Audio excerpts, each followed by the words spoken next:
Avoid common grammar mistakes while writing work emails. Here's an email from a customer to a bank employee. I did not pay my home loan EMI for the last 2 months. I buy the house 4 months ago and start paying the EMI. Last month, my father died due to a sudden heart attack. I go to my village for the last rites.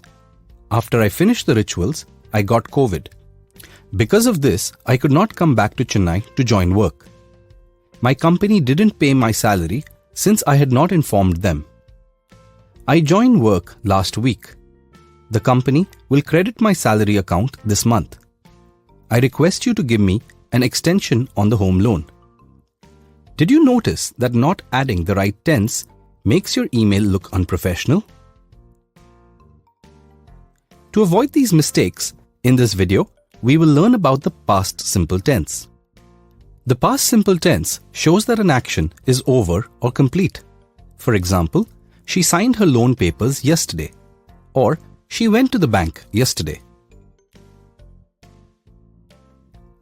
To change the form of an action word to talk about something that happened in the past, add D if the action word ends with E. For example, change becomes changed, and close becomes closed. To change the form of an action word to talk about something that happened in the past, add ED if the action word does not end with E. For example, listen becomes listened. Add becomes added. To form a sentence to talk about something that happened in the past, begin with a pronoun or proper noun and add the action word in the past tense. For example, he worked or Jay worked. You can add more information after the action word. For example, he worked in a bank or Jay worked on Sunday. The same rule applies for all pronouns. For example, she signed her loan papers, or it wanted to play, or I listened to the radio, or we added all the numbers.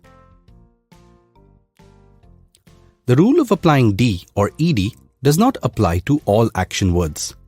The past form of a few words like eat, go, and give changes completely.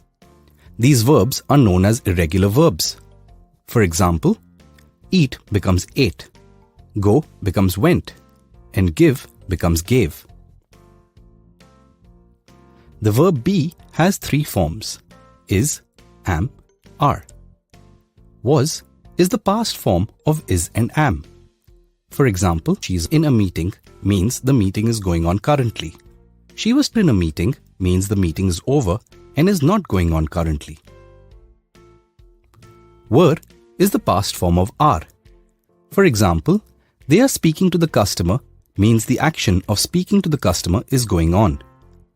They were speaking to the customer means the action of speaking is complete. Now that you know how to use the past simple tense, let us review the email and correct it. Since the customer is writing about the present state, we use pay and not paid. Since the action of buying the house has happened in the past, we use bought and not buy. The past tense of buy is bought. Since the customer is explaining a situation in the past, use the past forms of the verb. Start becomes started and die becomes died. Go becomes went. Finish becomes finished and join becomes joined. We hope you have now understood how to avoid past tense errors in work emails.